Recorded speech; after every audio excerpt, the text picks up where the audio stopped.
बाबू मछली नियर छटपटात बा। वो सुशील के साथ है भाई। बियावा कैसे है भाई? हाँ, मंगल के बहन से। केकरे साथ है भाई? सुशील के साथ है। अच्छा अब मछली नियर लड़का का दिल छपटियात बा, सोचत बा रहल हमार हाय हाय हाय चल गई ससुराल। अभी ना चैन मिलत ह, न सुतले रह जात बा, न बैठले रह जात बा, न जगले रह जात बा। बेचैन घायल आशिक और लगवले बा, अपने प्रेमिका से कहले बा का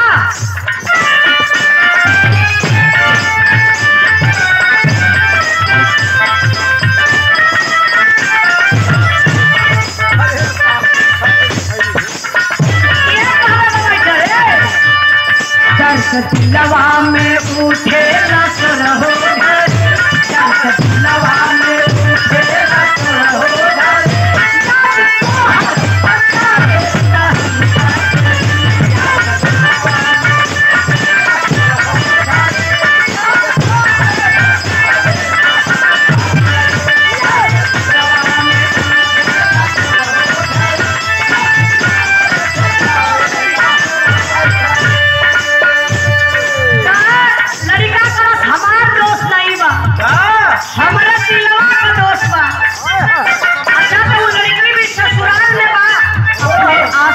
बराबर याद करत बा।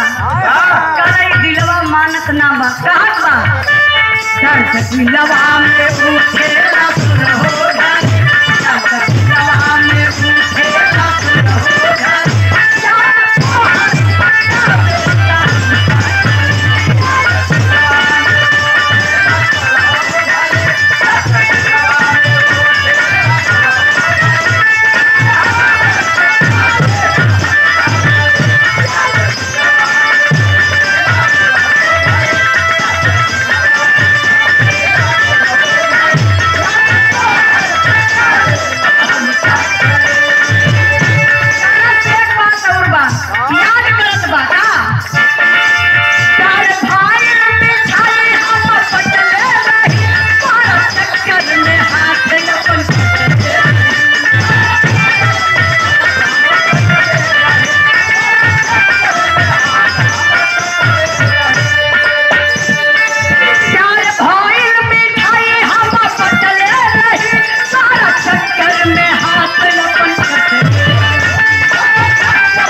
उठे तना दे की जाई कुमारी